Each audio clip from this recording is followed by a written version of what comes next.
Hi,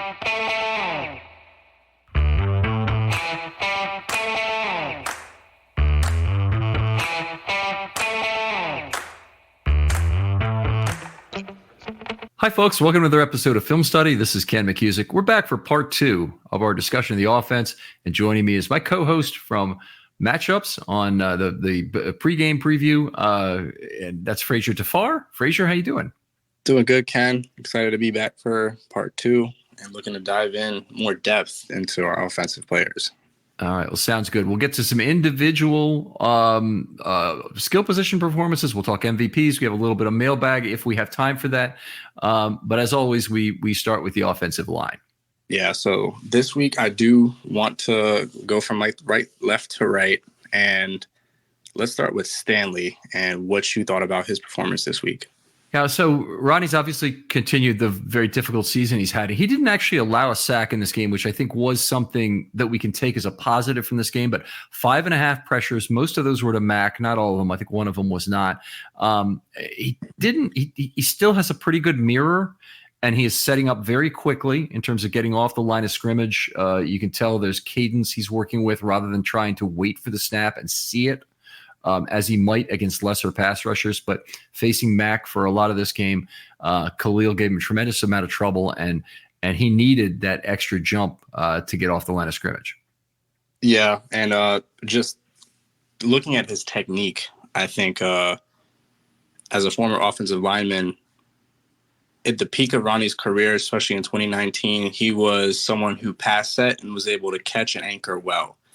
And now that he's had the injury, he's trying to continue the same technique, but it's just his ankle is not able to hold up. And then you add the knee injury on top of that.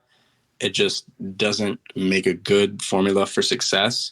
And it was disappointing to see how Ronnie would get off the ball fast, get the advantage on the pass rusher, and then still get put into Lamar's lap and be on one foot, uneven. It was just a tough sight to see from Ronnie, even though he didn't give up a sack. Yeah, I can't even begin to understand what Ronnie's going through in terms of pain, in terms of discomfort, in terms of lack of mobility or utility of his leg, in terms of being able to plant with that left leg in particular. It's got to be frustrating as hell for him. Mm-hmm. It's obviously frustrating for us to watch what happens with the roller skates, but consider what this athlete is doing. He's obviously trying everything he can to interpose himself still between Mac and Lamar. And those bump pressures that he would allow in 2019, I talk about this often on the show, but one of his stylistic methods to give up inconsequential pressure is to basically give ground while mirroring extremely well. It's kind of the Ronnie Stanley trademark. And Lamar has always been very good at taking that bump pressure, knowing when it's coming, knowing when to leave the pocket, but also even if it comes as a bump, it doesn't usually come as a huge paw from the defensive end on that side, slapping the football out of his hands. That's been very infrequent in Ronnie's entire career, and Lamar has been able to run from that sort of pressure very effectively. Well, in this game, it was much worse than that. Obviously, one time Lamar actually did run him out of the pressure, but Ronnie tripped up Lamar in the pocket. He was not down by contact from a defender. He's down by contact from Ronnie, but Lamar actually got up off his knee and ran left for a first down or for almost a first down. It was halfway, I think. Yeah. But the false start he picked up, he was actually cheating versus Mac. So he was trying to get out of the stance quickly. And you noticed some early ones, I know, in this game that you were pointing out in the production meeting. I noticed some early ones on both sides. I thought Trey Pipkins was off 0.2 of a second early on one particular play where it was literally 6 clicks on my DVR at 30 per second. So 6 clicks is 0.2 of a second, where he was early before that ball moved. You saw several. Yeah, it was all night. It seemed like those tackles were getting a little leniency from the refs. So I think it gave me a little flashback of Michael Orr and how quick he would get off the ball. It was interesting. He would get caught a couple of times, but with Michael, I think he was more so an enforcer rather than a mirror like Ronnie, so it kind of worked out a little better for him. So it's just funny to see. Michael DeOr was definitely someone who cheated off the line of scrimmage all the time. And there's a bunch of ways that they can do that. If the guard is calling the plays, he kind of works off the timing of the guard's tap. In order to do that, he can work off head bobs, but they have cadence that they're running. And some of the guys really need to use the cadence. And it's usually offensive tackles getting into a true pass set that need to use it most. But it can also be when you're particularly in short yardage, you want all your guys using it. To basically get off and get low and allow your guy to make hay on 4th and 1. But that's how the entire line gets off at the same time occasionally. So anyway, very frustrating game from Ronnie. There's a little bit more on this. He had an IBW that was on the defense back number, the safety number 33, or maybe he's a corner. I forget who that might be. Dean Leonard or Leonard Dean. Anyway, he blocked him in the back. On a little pass out to the right. So I think it was effectively a screen pass, but it was a pass he was out in front of, and he blocked the guy in the back. So that's a big costly penalty because it's post snap. Yep. And then you give the other team the option. And then the other one, which it didn't go to him, but the Gus Edwards holding call is really on Ronnie because he had lost the battle to Mack on the inside, and then I think it was to Mack and Edwards then held him up. Yeah, it was that play. Talking about the play itself, I like the design where they faked it to Gus, roll right, and then come back left to Likely. It was just unfortunate to see a good play wiped out by a penalty that was, kind of an unforced error. It didn't need to be. Ronnie was not having a good night. Yeah. 7 missed blocks in this game. 4 of those were losses at the line of scrimmage. I distinguish those because the losses at the line of scrimmage usually are getting beat by the man opposite you. Other missed blocks occur. Probably the most common ones are pull no block and L2NB on our sheet, which means he moved to level 2 but couldn't find a block. Those are not as serious. And, when those pile up, sometimes it's just a natural consequence of having a pretty good day running the football, and you're into level 2 and getting, looking for blocks, and sometimes it works out, sometimes it doesn't. But the 4 missed blocks at the line of scrimmage were bad, and that included 2 times where Lamar ran him out of the pressure. The one we already talked about, there was one other as well. So I docked his adjustment fairly heavily for that. He would have normally gotten a big adjustment going against Khalil Mack for a lot of the night, but I had to take some of that away because of those 2 pressures Lamar saved him from. 4 blocks in level 2, 1 pancake, 4 to 6 on pulls, 1 highlight. The highlight, he didn't have a highlight combination. That was most of the other linemen, but he had a nice highlight where he blocked 2 guys on the back end of a pass play, which is something I still love to see. Ronnie Stanley being a heady pass defender, because he knows, he does this on run plays sometimes too. When he's blocked one guy, he knows one guy's out of the play, and he chooses to switch targets and block to another player and get that player so far out of the play that he can't possibly pursue and catch up. And it was really nice to see that, at least from him in this game. Yeah, some good things coming out, but overall, definitely need improvement. Yeah. F overall, 0.07 short of passing. Now, this is really bad. So if you're a tackle, you need a 0.60 on an adjusted score basis to get a passing grade. His raw score, so this is the one before adjustment, and the adjustment can only be between 0 and 0.10. Is the maximum range I allow for the subjective adjustment that includes things that are not included in the scoring system, including the quality of the opponent, by the way. So Mac would have been one he'd have gotten a big one for here. But his raw score for the whole year is only 0.60. I mean, that's right at the replacement level, frankly. Moses, by comparison, is 0.77, which is pretty darn good. And McCary's at 0.71. So even McCary is a full grade level ahead of him, playing a mix of left tackle and right tackle, but mostly left. Moses is 2 grade levels ahead of him, playing right tackle. And admittedly, some things about that are easier. They've done some things to try and help Moses in terms of pass blocking, but he's just been far more effective, frankly, than Ronnie for the entire year. And if you're looking at PFF's pass blocking score, all I can say is I'm watching a different ballgame from what they're watching. I know I have a 3-second standard, and there are more pressures created by moving players into the cone, but they've got Ronnie for actually a pretty decent pass blocking score for the year, and frankly, I don't agree. So that's unfortunately, I think that's where we are with Ronnie. I guess I'd ask you, Frazier, they're going to have to replace a tackle, at least one tackle in 25, and it might be two. Should they do this as a 2-year project where they draft a tackle in each of the next 2 years? It's really tough because this year, the draft coming up after this year, it's almost like we have to take a tackle, but we still have Ronnie under contract.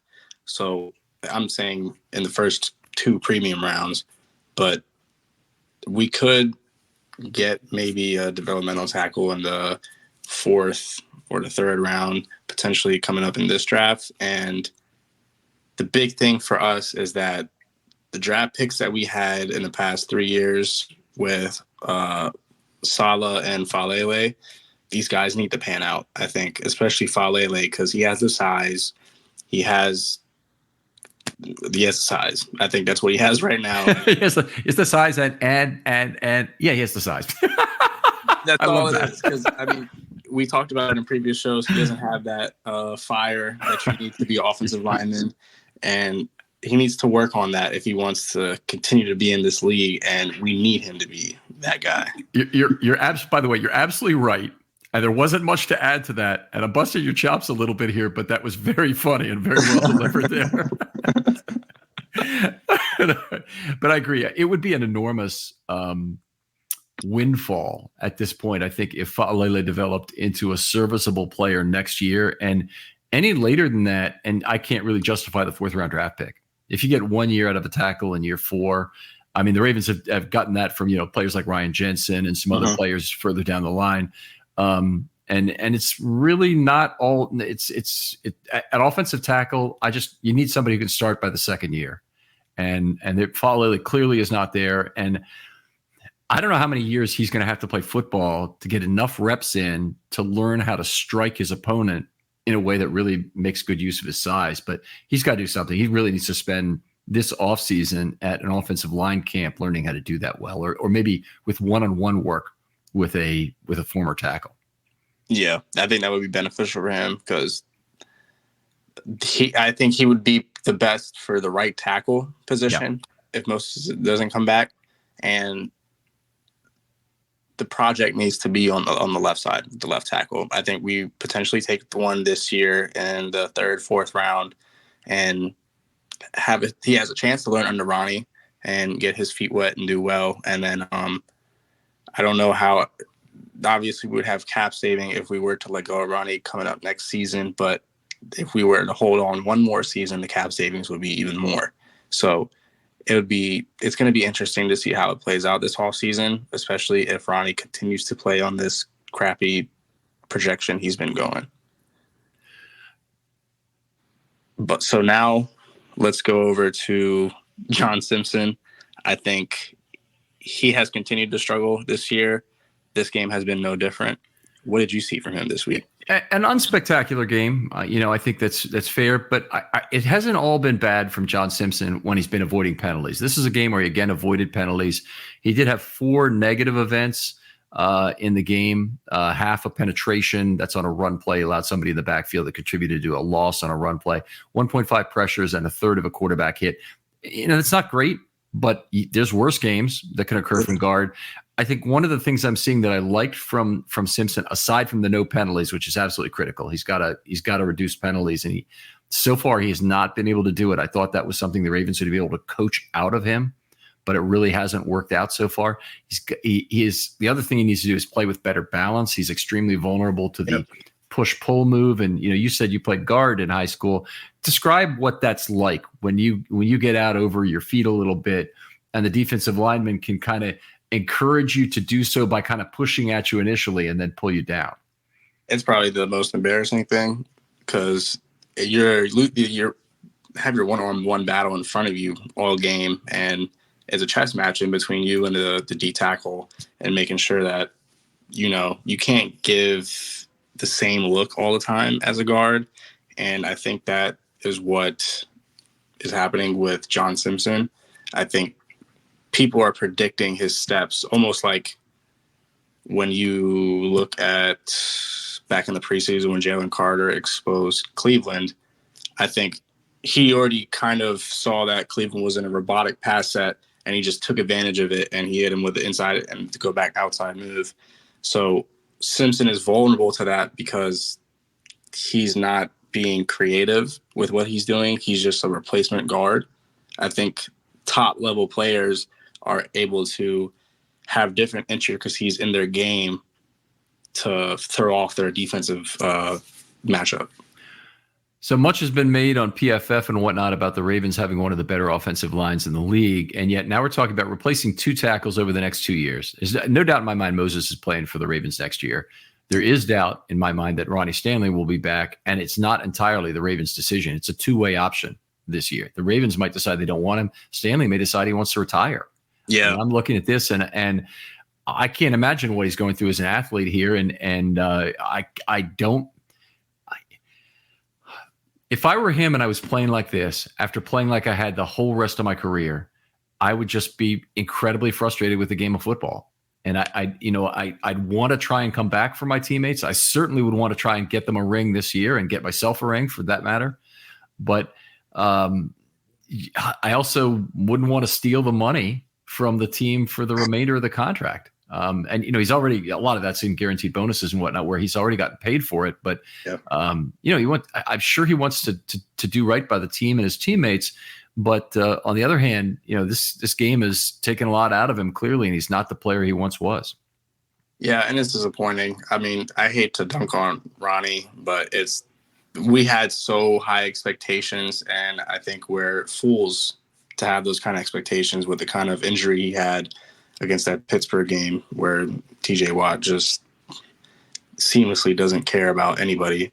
But it's been tough to see his journey, and it's going to be interesting this offseason with Stanley. But back to Simpson. Mm-hmm. Yeah. Go ahead. Did you have something else to say about Simpson in terms of his technique? It's just his balance. Like the thing about me, it's just I hate seeing offensive linemen on the ground. When you're on the ground, that you're not being effective, obviously. Mm-hmm. So the only real offensive lineman that's consistently on the ground is him. And that's just something that pops out to me. That's why I kind of always say he hasn't had a good year, because I guess I'm really critical of offensive linemen because I know the position well. So when he's on the ground, that's a no-no for me. Yeah, it's very unusual that he contributed for there. This was a good game of not getting pancaked a lot, but he did have 5 missed blocks. 3 of those were losses at the line of scrimmage. That's in addition to the other pressure events and whatnot. Here's some good stuff. He went 8 of 9 on pulls in this game. This hasn't been something he's been great at the whole year, but he's been good at it at some points. The Ravens seem to be able to make just about anybody a good puller with enough work. It's one of the things that Dallas Sanders is very good, lowering those footsteps. A lot of that comes from the center not getting his feet tangled up, making the first step correctly there. It's not all the guard, but the guard has to know how to pull out and get on the move quickly to avoid contact from other offensive linemen. And they've done a good job with that. He had 7 level 2 blocks in this game. John Simpson the last few weeks had some really notable blocks. He got in front of that 32-yard play to Mitchell. Yep. And made 2 great blocks on that one. He avoided a crackback block by just being positional and knocked the guy down without it being an illegal block. And then he ran downfield and he almost made the block that sprung Mitchell for the entire distance. And he's done some real positive things. 2 highlight combination blocks in this game. 3 pancakes. Led the team in pancakes, by the way, in this game. So it's nice to see the other player on the ground instead of him. Good for him. Yeah. C overall in this game. By the way, right now, if you just told me John Simpson was going to score a C the rest of the game, I'm not. I don't grade on the curve in any way. I'm not trying to create some bogus thing where the average grade is a B or anything. The average grade is a C or C plus probably for a starting offensive lineman. The average grade for a replacement level guy is probably in the D range. I'd be perfectly happy if Simpson graded out as a C for the rest of the year at this point. Yeah, I think we just need someone to just make sure they don't make the big mistake. That's the main thing. So moving on to center, we have Linderbaum. I think he had a decent game.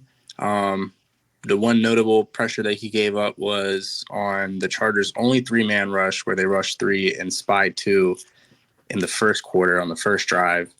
And I don't know, he kind of just let him right through. It was kind of disappointing. But other than that, I think he did pretty good securing the middle. Yeah, he got beaten on a swim move there by who was it? 64 56. beaten right by swim 56 exactly. Yep. Yeah, so as a that was a tough play. He also gave up a pass defense at the line of scrimmage to 98. So Yeah. part of your I'll let you talk a little bit about this, but what do you do with a guy who's obviously kind of two gapping you as a player? So he doesn't have he might not have the green light to rush, or he may think his best chance to impact the play is to continue to two gap you and take away that passing lane from the quarterback by getting his arms up. To be honest, when you get in that situation, if you don't have a grab of the inside of their jersey, in the sense of just making sure that you have them in the frame, it's kind of tough to control how you prevent balls being batted down, other than just getting up under their pad level and making sure they don't have access to that. But what that batted play, I think Zay Flowers was coming open, and that was another opportunity for the offense to get a first down. But regardless, I think maybe Linderbaum's height might be a little disadvantageous in this situation, because he can't get that certain kind of motion that you need to bring the defender down. One of the things that Ben Powers said when he joined us on the show was that he likes to punch the other guy in the stomach. It's just basically, use your striking ability, go low on him. It won't always necessarily get his arm down, but he may not be able to move his arm as much in terms of left to right. Brent Urban said that he almost nobody can get the ball over Brent Urban when he's got his hands up. So he two gaps a lot. He's really looking to take that lanes away from the quarterback, which is very similar to the way he plays run defense, just denying space. But when he has his hand up, he says the thing that always happens is the ball seems to go between his head and his right arm when he has his hand up, trying to make a play on the ball. So I thought you were probably gonna go to how you go for the gut right away and try and freeze the guy up, at least get him thinking about something else, so he's no longer using his fine motor skills to try and actually line his hand up with the football at that point.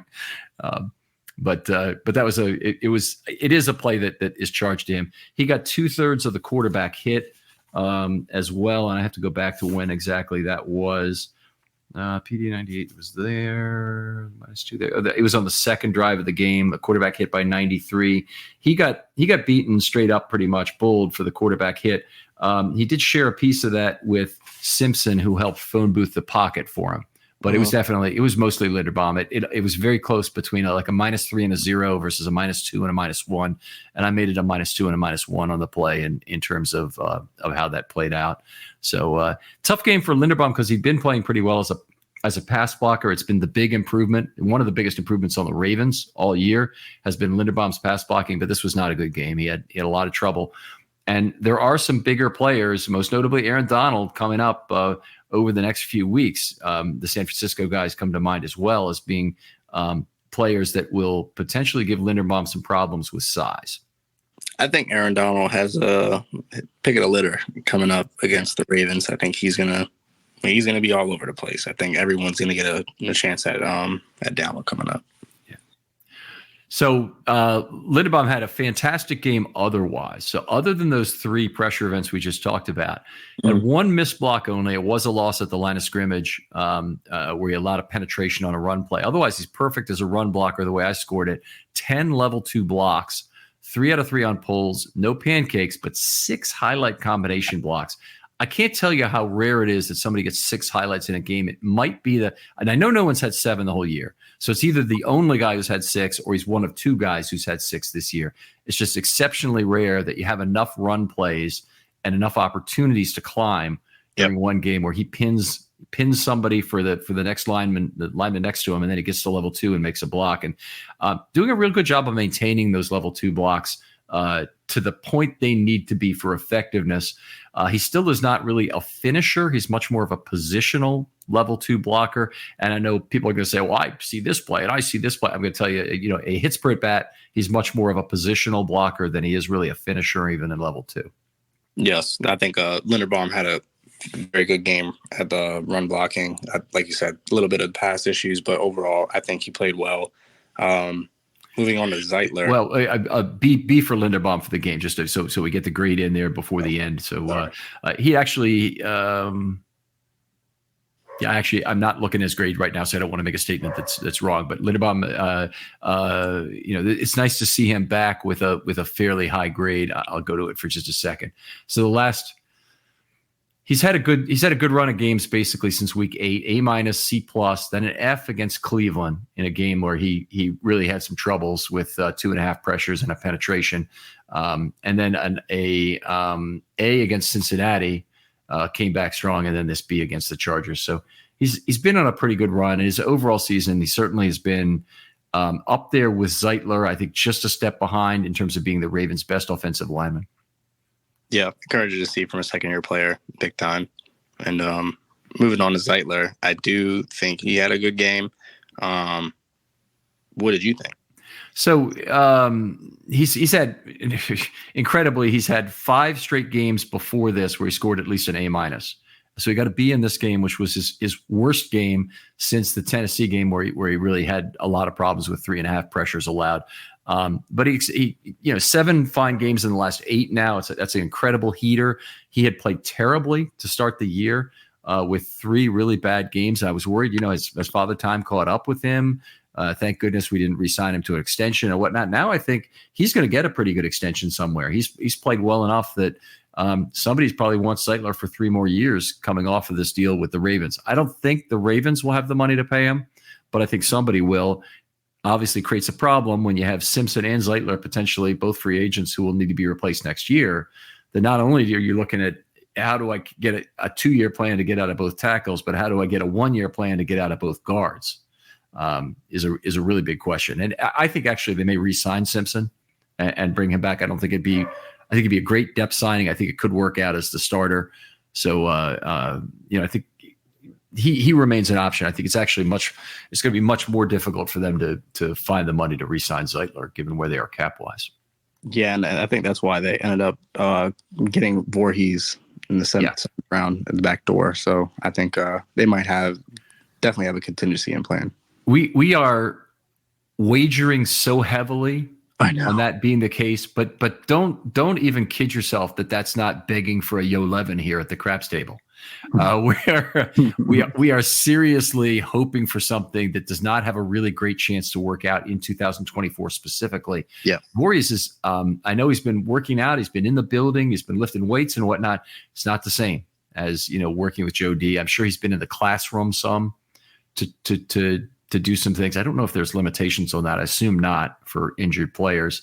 So hopefully he's learning some things that Dallas Sanders has to teach him, but I don't think he's going to learn most of it until he actually gets on the field. And we saw Nico Siragusa with his very serious injury never really became a lineman anymore. He didn't even get any playing time until I guess it was the training camp before his second year after he injured himself. After he got injured in his first camp, so it was a long wait to see the guy play, and then he wasn't the player obviously that the Ravens hoped he would be after the injury. Yeah, a lot riding on one person. All right, so one full pressure allowed for Zeitler, 1 flag for IDP. Zeitler really rides the edge. He's a guy who likes to speed through an area with a lot of speed cams. Let's put it that way, because those linemen they have seems to have an emphasis on the IDP calls. The Ravens have a lot of risk of IDP calls because they run so many RPOs. Mm-hmm. And so the ball is often out a little bit later than expected from Lamar, and he's trying to time it, but he's got his back to Lamar, so he can't really see when the pass is coming out. If he waits too long, then he isn't as useful as a blocker. So it's a difficult set of circumstances to work with, and it does generate some illegally downfield flags there. He had one of those. Those are very serious flags because they are post-snap flags, and they allow the defense an opportunity to decline that penalty. And in fact, in this game they did because they had a drive-ending play anyway. But still, it's a flag he saw. 5 missed blocks, 2 of those losses to the line of scrimmage. He had another unflagged IDP in this game. When that happens, I give the player a 0 on the play. even though they may have made a block at the line of scrimmage and they're getting out in front of a screen or whatever it might be. He gets a 0 on that because he put the team at risk for an IDP. 1 out of 3 on pulls, 4 blocks in level 2s, no pancakes, 1 highlight combination, and a B for the game. And again, Zeitler, he is on a hell of a heater right now, playing some of the best football he has in his Ravens career these last 6 weeks now. Yeah, looking for him to continue that stretch. I'm excited to see if I'm hoping he's able to catalyze the rest of the offensive line with his play, and we can get efficiency and cohesion all across the board. Moving on to Morgan Moses, he had a good game. He did have a lot of additional help coming off the edge. What did you see in his overall scoring? Continues to have up and down performance, but Moses actually scored pretty well relative to a player like Stanley. One of the things I mentioned was that the raw score for Ronnie Stanley was 0.60 for the year.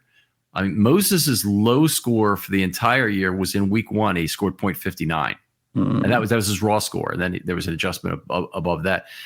He doesn't have. While there's a lot of variation in week-to-week play, and that's not unusual, by the way, for offensive linemen. They give up plays and they get penalties and they have variation to what happens. And it's no different from any other sport. Like in baseball, we can accept the fact that your star player goes 0 for 5 one day and the next day he's 2 for 4 with 2 homers. And you say, well, you accept that variation normally. It's part of the fun of looking at the box score. Well, guess what? Offensive line play is a lot of at-bats. Yep. And you have a lot of opportunities to make mistakes, and sometimes you do, and sometimes you have a tough opponent, and they force you to make more mistakes, and it just is there's a fair amount of variation in play. So anyway, Moses actually, one of his games that's pretty much right in the middle for this year. Solid performance, had significant help. He allowed 1 sack to Mack. The second one we talked about earlier, in the first part at least, was after 3 seconds. So he kind of blocked Mack 12-6, being behind the pocket. With a little help from Ricard on that play, but I didn't charge him with he actually got credit for his block on that play because the pocket held up for the full 3 seconds. Had 10 missed blocks in this game. That is a lot. Okay, now 5 of those were cases where he was either pulling and missed a block or went at a level 2 most of the time and couldn't find a block. Those aren't so serious, but he did lose 5 times at the line of scrimmage. So even though he only had 1 negative event that ended up being a sack, he did have 5 other times where he lost his battle at the line of scrimmage, and those times Lamar either had the ball out quickly or it was a run play or something else. But there are definitely times where he did not get it done at the line of scrimmage of the game. 4 blocks in level 2, no pancakes, 3 out of 4 on pulls. Moses is still very good at getting points on his pulls. He did have, I think, at least one that was, I was looking at one right here that's a P1N, meaning he got a courtesy point by running his track on the back end of a counter where no block was made available to him. If he passes up a block or whiffs on a block or misses a block as the trailer, he'll get a 0 on that play or worse. But in this case here, he ran his track and there was no one available to block because either Zeitler or Linderbaum, I don't remember who it was. In this case, it was Linderbaum, made the block in front of him. Morgan does have a high success rate on pulls, but I would love to see him pick out a linebacker instead of a DB. I personally am not a fan of him doing that. I think if he's going to be the big body coming up out of a pull, he needs to be taking another serious risk for a running back, because if we have Gus wrapping around his pull, I don't think a DB is going to be as effective as a linebacker. So he needs to take that initiative and take that guy. Okay, I got the perfect guy on the show to talk about this, because as an ex-offensive lineman, you can react to some of this. The player I'm going to bring up here is Vontae Leach, who is obviously the fullback for the Ravens during the Super Bowl year and for maybe 2-3 years even in there. He was there, might have only been 2 years. But anyway, Vontae Leach was really famous as a fullback for always deciding that he would maintain his momentum in order to look for a block. And there is some of that in Moses that I think you're correct that he often looks to get a defensive back that's further out in front of the play rather than do a U-turn pull where he turns back into the line of scrimmage and tries to seal or tries to even find somebody directly to his left or right. One thing the lineman does when he does that, when he's pulling, is he gives up momentum to do that. So, you as a guard, you must have pulled a lot when you played in high school, right? Yep. or did you play? You played no college ball, right? High school. Yep, just high school. Okay. So when you pulled, did your coaches tell you anything about the decision you make between U-turn blocking and going straight ahead and maintaining your momentum? Well, the number one rule was never let anyone cross your face. Yep. So if anything, I mean, if someone crosses your face at the line of scrimmage, you got to take it. I mean, you're going to blow up the play if you don't initiate that contact. Past that, I think the main thing is you have to be smart as an offensive lineman. It's not going to be drawn up exactly how it is on the piece of paper. So you need to be able to find the first guy in the hole and take him. And I think Morgan is doing.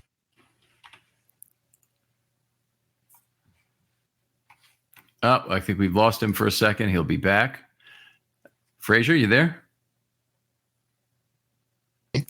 Yeah, I can hear you now. I just lost you for just a second, but you're back. So you said you talked about not letting anybody cross your face. Take the first guy when you get to the hole. Yep, and it just ironically it's a DB most of the time. So I think he needs to be able to. Still there, Ken? I'm still here. Yep. Okay, he needs to be able to identify faster a real threat rather than the first person that he sees in the hole, I guess you would say.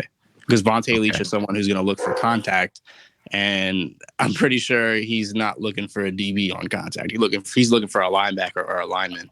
I would say, honestly, it was the opposite of that Vontae Leach looked to maintain his momentum and not U-turn at all costs. So he was looking to get out in front of the play. And one of the nice things about being able to get downfield is that's the guy, that safety is often the last line of defense or even that corner who's going to make the tackle when all else fails. So it's that block that turns 10 into 35. You know, right. Somebody has to chase the ball down from corner or from the other safety spot from the other side of the field or whatnot. So there is a lot of value to those blocks. I was wondering, how you had it taught to you. But as the guard, you're always the first guy through. So your choice is you have usually a target-rich environment by the time you get to that B gap on the right side from left guard. Yep. You oftentimes have two guys to choose from. You can U-turn and seal sometimes, or you can get upfield. It might even be a kick-out opportunity on somebody who's coming back to the play from the outside, whether that's a DB or even a defensive end maybe who got off his guy. So you have the best of all worlds. The second blocker often has to take something less. Yeah. And I think he's fullback doesn't. Fullback always gets a prime cut of meat there, but the second blocker has to take what he can get. And I like tackles who are effective at just maintaining momentum and getting out to somebody level 3. It's one of the things I always loved about Stanley in his prime was that he had the quickness to get way out in front of a play and still make an effective block in what was effectively level 3 to help that run play. I guess when I gave that scenario, I was looking at it from a guard's perspective still. So yes, you're exactly right. I think that makes more sense. Morgan's someone who's, like I said, I wish it wasn't a DB every time, but he's making those impact blocks and it's springing. So keep it that way. All right. So a couple of things more about Moses here. 4 level 2s, no pancakes, 3 out of 4 on pulls. I think I already went through that. C+ after adjustment for him. Really quickly, since I want to get on to the other players in the game, and particularly the skill position players. Cleveland 4 for 4 as a 6th offensive lineman. McCary came in for just one play. By the way, they took Ronnie Stanley out of the game for the Edwards direct snap play. They went with that weird 6 unbalanced right formation. So basically, they put in McCary, covered up Moses on the right side with him rather than put him in at left tackle. So it was just on the left side, it was just Simpson and then a tight end who were lined up to the left of Linderbaum. Then they had McCary lined up to the right of Moses, and then to the right of him, they had Simpson as a 6th offensive lineman inserted, and they tried to run behind that. And I think maybe some of what you were talking about earlier in the maybe it was in the first part, maybe it was early in this show, was that Edwards kind of gave away that he wanted to run right early. I mean, the center of the offensive line was all the way over the right as it was. Yep. So it might have been some of that was that, but unfortunately, that was not a good play to not work out. Yeah. It was just a bit of nice play to be able to get to. The one I did want to point out, I think Cleveland, I don't know if you caught this in the fourth quarter, He did play left 3 guard. snaps, yeah. Yeah. They're in that series. I wonder what that was about. So I thought Simpson had not had a terrible series the series before, but it was a little odd that he came out of the game. So Simpson returned and played more, and honestly, played up and down before it and up and down after it. I think it was just maybe they wanted to see Cleveland for a series in there. They thought they were going to run the football, and maybe they thought that Cleveland could give him a little bit of a change of pace there at that position. I mean, he did okay. I mean, he held up on all his blocks. So I don't know. Very weird. Yeah, solid game. Cleveland is one of the guys who the Ravens really need to get something out of him in year 4, and for that to happen, I almost think they're gonna need to see more this year of what he's got, because next year he's a cut candidate in camp. If he's not one of their top 8 offensive linemen, he probably just gets cut at that point. Yeah. Yep. All right. How about we move on? We'll talk skill position players here, and we'll go through, hopefully name about 4 or 5. But you haven't done this before. But you give me a player you want to talk about. Make your pitch on the guy and what you saw in the game. I'll kind of respond to that, and then I'll take the next guy. I think I'll take the obvious one. Isaiah Likely. I think he had a really good game this week. The main thing I saw from him is he had decisiveness in his after the catch making. I think previously he wasn't really confident in what he could do after the catch. Now I think that the pressure of Andrews not being there, I think the intensity of his game has picked up a little bit. All of our penalties, not all of our penalties, but a majority of the penalties that we had on the drive, the next play, we're going to Likely to get the chunk back. And it was encouraging to see that he became the go-to guy in those situations, and hoping that we can build on that going forward. Yeah, I thought it was a terrific game for Likely in a lot of ways. Had a 14-yard play that got wiped out that you talked about in terms of the penalty, and really good yards after the catch, obviously more than his total yards, 44 and 40. So it's not exactly the perfect combination. I do want to see Likely get the ball some downfield, but when you got a big tight end who can effectively, has good speed and can make something happen after the catch, it's definitely a big positive. So very nice to see. Now, Likely was the guy going back to Coastal Carolina that ran on the funny track and ran a really slow 40, right? And that's one of the reasons why the Ravens got him. I'm pretty sure, yes, 100%. Yeah. Anyway, that was a nice little pick up there after taking Kolar with their first of the 4th round picks. I'll go on. I'll talk about who do I want to talk about? Well, let's talk about Keaton Mitchell. I think a lot of people are thoroughly enamored with Keaton's speed, and that's terrific. What I've really been impressed with is the missed tackles forced, is that he runs right through contact. And some of it is there's a lot of lunging going on, probably because of speed. So these aren't the greatest arm tackles he's facing. Doesn't seem like anybody ever really gets completely closed up around the guy, but he runs right through that contact as it's happening. And he's got a terrific missed tackle rate among running backs in the NFL right now. He's got 13 in 29 carries. So that's almost over 40% of the time. Wow. Yeah, and the best in the league. Let's go to this real quickly, because the best in the whole league at missed tackles forced, Christian McCaffrey has 45 on the year in 193 attempts. So he's got a little bit more than 3 times as many, but he's got more than 6 times as many attempts. So you can see the difference in terms of what's going on. I think Jaylen Warren is one of the highest percentages, and he's still lower than Mitchell has been so far. He's 36 on 93. So he's at about maybe 38, 39%, something like that. And so Mitchell's a little bit higher than him, and he's running very well right now. He's one of the top backs in the league, frankly, in terms of what he's providing on the run for Pittsburgh. So very happy with Mitchell's power, and we're all thrilled about his speed. Great to see him present himself for Lamar on that 11-yard play, which is one of the few times an extended play worked out for the Ravens in this game. Yeah. Quick side note. I love Jaylen Warren, and I hate that we have to face him a year in, a year out coming forward. He's a very physical back.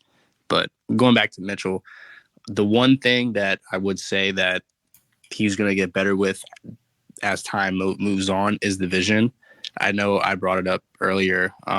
He kind of ran himself out of a stretch play that could have gone for more. There was a couple of plays where I feel like maybe he got a little tunnel vision, and especially I think it was a third down play. I think John Harbaugh and the coaches were in his ear saying, just go forward, get these yards, when potentially he could have squared himself up and bounced it back to the outside because everyone was condensing in, trying to prevent the first down. But overall, Keaton Mitchell is probably the biggest surprise of this year. He's the biggest joy of this year. I think moving forward, he has a lot of responsibility going forward, and I think they're prepping him for that moving into the back half of the season. Yeah, it'll be him and Hill on the team next year if Hill even makes it. Hill could be a cap casualty, but Mitchell, beginning as soon as they picked him up as a UDFA, he was the most important back in camp in terms of being a guy who you're trying to see what you have for 2024 as quickly as possible. The Ravens, I think, will be able to do it with a draft pick, maybe a UDFA, and possibly still Hill and Mitchell next year. Mitchell will have a lot of responsibility, and frankly, it's a lot of injury risk for the Ravens to take. Because one of if they're most important, if you have one most important back, that's a big risk to take. And I really don't want to see the Ravens go with a lot of veteran running backs with it. I want it to be younger guys. So whoever they get, it should be ours or ones who were discarded, or guys who still have some of their speed left. Or it should be guys that come out of the draft directly, and the Ravens then get a 4-year commitment from, in terms of having those ERFA, a 4-year contract actually for a draft pick. What's the possibility we extend something to JK? It could be that's a 1-year Band-Aid. If they do that, they would give it it certainly is possible. If it's cheap, I'm all for it. I don't want to pay J.K. Dobbins $3 million. If he's going to make the vet minimum and maybe have some incentives that take him to 2.5, sure. Yeah, I think that would be a good quote unquote backup to Keaton Mitchell. I think they would be technically the 1A, 1B like they were with Gus and JK, but it's the power back is going to be the issue if that becomes the situation. So I don't think we can keep Gus, Keaton, and JK. Fair to say, though, that the power back is the most replaceable of the group. And I'm not saying Edwards specifically is replaceable, because Edwards is a hell of a lot more than just a power back. He has some elusiveness. He brings some things to the table that are really good for a power back. But if you have to replace your speed back, you could be in a lot of trouble, because those guys get protected. You don't have an easy access to them. If you have there's always usually a slasher or two that's out there. If you want your cutback zone guy, that guy is probably available out there somewhere, but there's a lot to choose from. You have to pick through kiss a lot of frogs to find the right one. And the power back, I think you got a better chance to assimilate somebody. In the Ravens system, I've always thought that was easier based on having Lamar around, that they'd be able to find somebody. And that's not to say that Gus Edwards hasn't been one hell of a freaking football player. Yep. But I think the Ravens it would not be in their best interest to sign him to a 2-year deal at this point. I think you if there's a 1-year deal to be had, sure. Definitely don't want a 3-year deal or anything. And I honestly, I don't see how they give him a lot of money at this point. I think he's a $2.5 million a year guy, maybe for 2 years. I'd love him at that price. I wouldn't want to see him 2 years, $8 million. Yeah. I'm curious to see how some of the pending free agents we have, how they fare on the market. Like, I want to see what some of these teams are willing to pay for some of our premier players coming off contract. But moving into my next player, I have Odell Beckham Jr. Even though he didn't have a real big impact on the game, I think in the beginning, especially in the first quarter, it was very encouraging to see him in the offense incorporated. Even though on script, we want to start seeing more off-script plays from him. But it was good to see him get involved and look good, even though he's laboring that shoulder injury. I thought overall he was running well. He didn't have any issue, looked fluid. Like I mentioned, that slot fade, that was a really good route by him. He had separation on that. Just the ball, unfortunately, was a little too far. But other than that, I'm liking the way Beckham has progressed, especially Mark Andrews dropping out. He had the 100 game immediately after that. And then now I think they might have had him on a pitch count at the end of the game. trying to preserve him going into the bye, because I don't think if you have his snap counts available, I don't know what the percentage were between the breakdowns and the receiver, but I'm pretty sure he had the lower end of that. Yeah, Beckham played only 23 snaps in the game, so I think you're right on the money with that.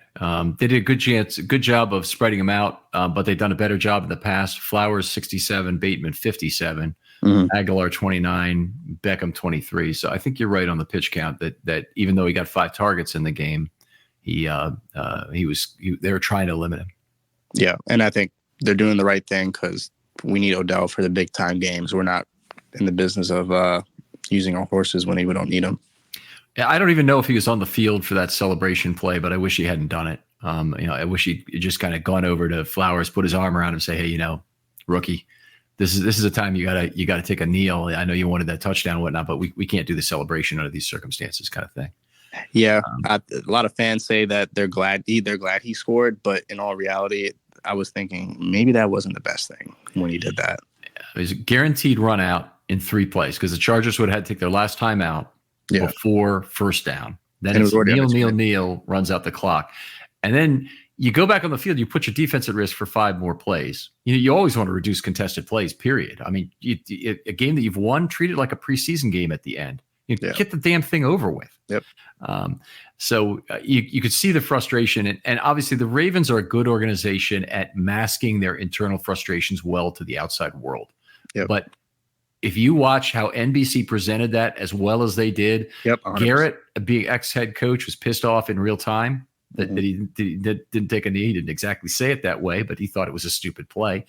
And you had Roquan shaking his head. Yeah. You got a defensive player walking away from that end zone, shaking his head after a touchdown. That is a terrible look. Yeah, I know. But Roquan is, as we know, the most aware on-field player the Ravens seem to have, based on allowing the famous now 2-minute tackle. The Titans, yeah.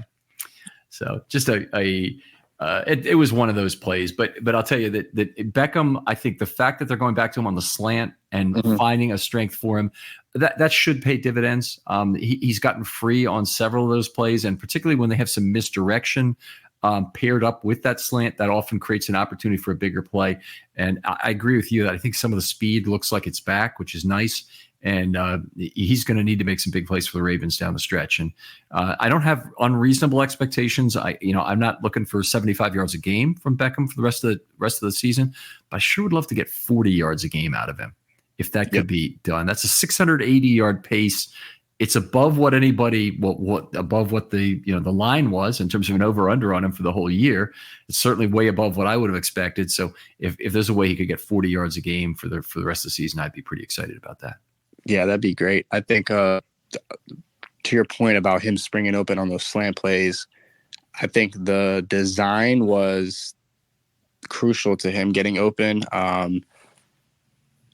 Similar to the Asante Samuel potential pick that he had on the flat throw to Zay, we ran the same motion coming across, likely going from right to left and slowly getting underneath Zay to set the block on a screen. They ran that same concept with Keaton flaring out to the right, Bateman coming back on the slant, and they have the quick screen option to the left. I think since we kept running those quick screens, it set up Beckham to be one-on-one on the right side. And that play was called at least 5 times I've seen on my list that I have here. So it was almost expected that Asante Samuel was sitting on that route because we were running the same play all day. I mean, because it's identical. Zay would just step back and then 2 people would get in front of him. I think any good defensive player will be able to dissect that. So I think Monkey needs to maybe alter the way he presents that play. Or come up with some different route where Beckham can help the team other than just a slant or other than just, So, I would agree. And obviously, if you have a move at the top of the route, and a slant is not really that, but if you have a move to make at the top of the route, that means you got to have 2. So if you're Derek Mason and you can go or you can hitch and you can do both effectively and you can sell it the wrong way, Bateman is a special receiver in his ability to show a lot of different routes. Flowers is a special athlete in terms of being able to be sudden, but he doesn't throw a juke at the opposing player really. He mostly just takes a false step and goes without concern for the consequence to the player opposite him. It's a little different, by the way, in terms of trying to time up how your opponent is making the mistake and then beat him that way. But in terms of Beckham, he's still one of the best route runners in the NFL for the last decade, and that should be something if they can get to the top of the route in these last 5 games, in these last what we hope are 9 games. Hopefully he can show that a little more. All right. I think we've talked about everybody else on our list. We talked about the play with Flowers. Flowers did not get many big opportunities down the field. He's back to effectively being a glorified gadget player in this game. Is there anything else you wanted to talk about with respect to him? And then I think we'll move on to the MVPs in the mailbag here. I think not really directed towards Flowers. I think Devin Duvernay has been completely phased out of the offense. I think those 2 jet sweeps were the nail in the coffin. I don't think anything else can brew out. I think this is probably his last year as a Raven. We paid him $3 million to be a punt returner and a kick returner, and that hasn't even been worth it this year. So he's had a decent career as a Raven. He might even make the Pro Bowl again this year, by the way. It wouldn't be out of the question, but he's a player who, unfortunately, and this is one of the unfortunate circumstances, dirty little thing in football, but it is what it is. When you Pro Bowl vote for your own team, you do cost your team cap. So you can get a player some extra money and you want to be happy for that player. And we like these players and they deserve it and yada, yada. But trying to get Queen elected, for example, for the Pro Bowl last year could have cost the Ravens cap this year. The Duvernay election to the Pro Bowl meant that instead of making whatever he was on his original contract, which was not that much, though, over $1 million, but not much, he made $4.304 million this year, which is the upgraded for Pro Bowl level during your first 4 years. You really don't want that. It takes away cap flexibility. So I know a lot of people are encouraging people to retweet for Pro Bowl votes. Brandon Stevens, especially. Yeah, I mean, vote your conscience by all means, but Brandon Stevens is a perfect example of it's going to cost us a lot of money if he makes the Pro Bowl. Yep. And I'm not. While I love Brandon Stevens, I love what he's done. I would love to have him at $1.5 million rather than $4 million. Exactly. Exactly. Yeah. Okay. All right, but that is a great example, and I'm even thinking about being Dr. Evil in this regard, that if there was a big push for the Ravens to get somebody else's player voted in the Pro Bowl, that would be pretty cool. Jaylen Warren, let's get him into the Pro Bowl. Have him be a cap problem for the Steelers of the future. I mean, seriously, it's a legitimate strategy. How'd it work for Huntley though? Yeah, I don't know. I don't know if Huntley wasn't a starter. He didn't have a 4-year deal because he was undrafted. So he was an RFA, and then the Ravens ended up paying him. His Pro Bowl didn't matter for purposes of the contract. I see. Okay, I do have one good mailbag question I want to go to here, and we're getting real tight on time here. But this question came from Mark Liu, and this is an interesting one. He says, "Ken, I have a legitimate question that may seem strange, but do the Ravens need to be paying LJ $40 million to be a game manager? I think they have the same record with a serviceable quarterback like Mayfield. I think they would have. They would have. That's what he says. This defense has carried the team, and I don't see the value we are getting with Lamar." All right, I'm going to start. I completely disagree in terms of him being a game manager. Lamar has played a very high level this year. And if you really want to see how you can blow a game with a bad quarterback, put Baker Mayfield in with this defense and see how things pan out. It's not like he's been terrible for Tampa or anything. He is playing with a good defense right now, but Tampa's 5-6 or something. And we're saying, are we looking for that? Is that what we're really hoping for? I'm not a believer. How about you? When you take a step back and you kind of not look at the gameplay so much in the sense of stats, Lamar's a winner. Yep. He wins. There's no in between. He took us to 9-3 records, 3 straight years. He took us to a 14-2 record.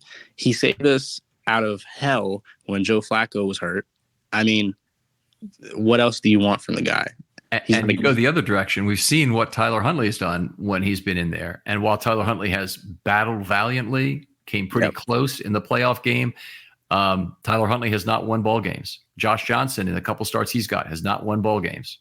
So I really, I really appreciate you taking the time to ask the question. And nobody should feel like an inspection of that type is out of line, to really ask that question. But I don't think there's a second tier quarterback that would have delivered anything close to these kind of results for the Ravens that they've been able to put together so far this season in 12 games. Lamar's X factor. Huntley doesn't have the it factor that you need to take your person to the next level. That's a great point. He makes everybody else better on this offense. It's not just about Lamar's own stats and what, Lamar managing the game or whatever. I mean, Lamar makes Mitchell a better runner. Lamar makes Edwards a better runner. Lamar makes Ricard a valuable player, et cetera. So you take away Lamar from the offense, the run game probably crumbles. Yeah. So to say he's a game manager, maybe you're not watching the game. Well, I'm not going to beat on the guy. He's a regular listener. He has good questions. I think he's actually done a short one time. But anyway, don't be afraid to ask the uninspected, the look under a rock. I just don't think there's a gold piece under this rock here where you're looking for it. Yeah. Let's talk one more question here. This is from Miggy Duran. He's a good guy, has been on the show at least once. Would a change of side help Ronnie extend his career? I know it's easier said than done. Why don't you go first on this, given your offensive line background? I definitely have some things to say. So in high school, I interchanged from left to right most of the time. I would say interior is easier to be interchangeable because you're kind of limited into the range that you have to kick step or set, pass set. But as a tackle, Ronnie's pretty sure he's been a tackle all his life, left tackle. So it's not like McCary where he's been getting continuous reps on each side for 3-4 seasons now. It's going to be it's going to look worse on the right side than it is the left side.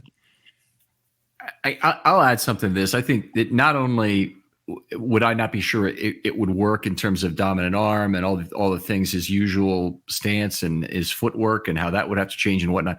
I think that might not work out, but it might be okay. And let's say it were okay. I'm still not paying $25 million for a right tackle. I mean, he has to be a left tackle to be a Raven. Yeah. Once he's not able to play, he can't play on this contract here anymore.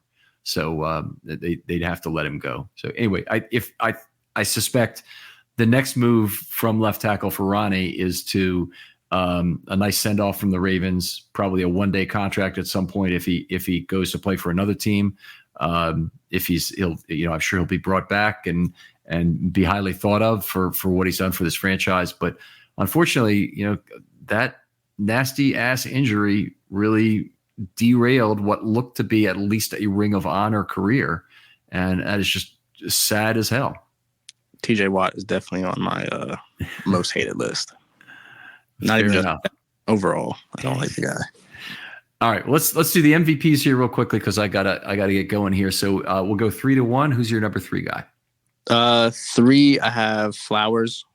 I have him as number 3 only because he did have the game-winning touchdown technically, but he made the boo-boo on not taking the knee in time. But overall, he was our number 1 playmaker other than Mitchell. But okay. Flowers is my number 2 guy. I want to weight this properly, and I'll just say, 97% of the value of that play was getting that first down. Maybe 99%. The Ravens needed that first down to put that game away at that point. He did it. Yep. And the fact that he scored on the 100-point item and lost on the 1-point item or failed on the 1-point item, I'm not going to penalize him too much for him. I want the organization to get that systemically fixed for all players. Expect more. in terms of what every player is doing, so that we don't have 5 extra defensive snaps and we don't, give an extra 1% chance of the other team coming back and winning the game. And it's just from that point, it was a negative, but I got to look back to the play itself, and it was a positive. And he did the thing he needed to do to seal that game for the Ravens 99% of the way shot. He just didn't get the last 1%. So anyway, Flowers is my number 2 guy. Likely is my number 3 guy. 44 of his 40 yards were yak, as I mentioned a couple times already. Definitely a guy who did a lot of good job. A lot of value came running after making the catch. By the way, one of the guys who's really underrated as a blocker on this team, Zay Flowers, has done some really good things maintaining blocks in level 2. It's almost like he's angry about his size, and he wants to show it against every defensive back in the league in terms of just holding on to those blocks. But he's done a very good job with that this year. There was one run that I saw that it might have been on an inside zone. Somehow Flowers got inside in the linebacker area, and if Keaton was able to keep pressing the hole inside, there was a big gap because Zay was sealing the linebacker, and I was like, what? How is he there? But Zay is very capable at blocking, and he's willing. And I think that was something that... Oh, having trouble hearing you here.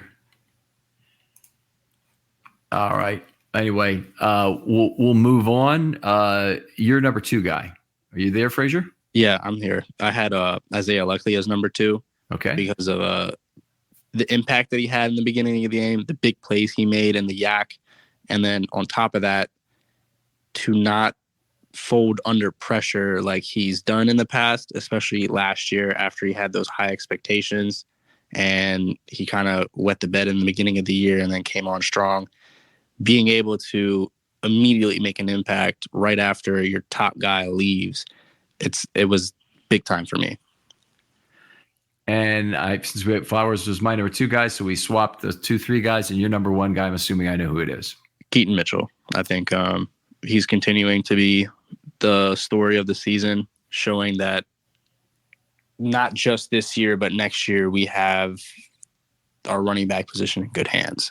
So continuing to see his growth, the increase in snaps, increase in carries, and just the in-game experience is invaluable for him. So Keaton Mitchell is my number 1. Yeah, in-game experience, valuable for him, valuable for the team to know what they have. Now, this team can feel secure about going into next season with, one running back slot filled, and an important one, the speed slot that they've had a lot of trouble finding league-wide in the 2 years that Dobbins missed some playing time. So anyway, real nice to see that taken care of. I've got Mitchell there as well. Really weird game because the defense had probably 12 guys that I'm trying to pick 3 MVPs from. I know. And it's really hard. And the offense, there's no offensive lineman who stood out. Lamar had a bad game. And the receivers, generally speaking, were not productive in terms of yards per target. And you're really struggling to find who's the player. I saw MVP on the production list. I was going to say Clowney, but I was like, wait, we're on offense. So it was tough. All right. Real pleasure doing the show with you.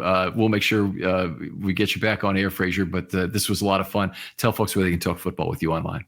You guys can reach me at Twitter/X at F_RAVE8. That's F_Rave8. All right. Outstanding. Other folks out there who want to be on a film study short, hit me up. DMs are always open on Twitter. I want to hear your ideas. I want to talk to some new people. I'm out there scouring Twitter for new charts and whatnot, new metrics to get put down. And we got a very cool one coming up on the pace of play versus the expected pace of play. Something to look for during this bye week, done by Sam Hoppen. Just brilliant kind of an idea in terms of how you put together a model like that, because the Ravens have led a lot of games, for example, so you'd be expecting them to play slow. They've actually played a little faster than expectation, but still have been one of the slowest teams in the National Football League because they're one of the best teams in the National Football League. So very thought-provoking kind of a study that he did that I think is going to be worth a listen, having just recorded that today. But I want to hear from you on those sorts of ideas, and also just anything you're passionate about the Baltimore Ravens. It doesn't have to be a statistic. It could be what the Ravens do next year at some position. It could be a scheme thing or a front office thing or whatever you want to talk about. Frazier, great doing this with you. Thank you, Ken. Always a pleasure. And we'll talk to you next time on Film Study.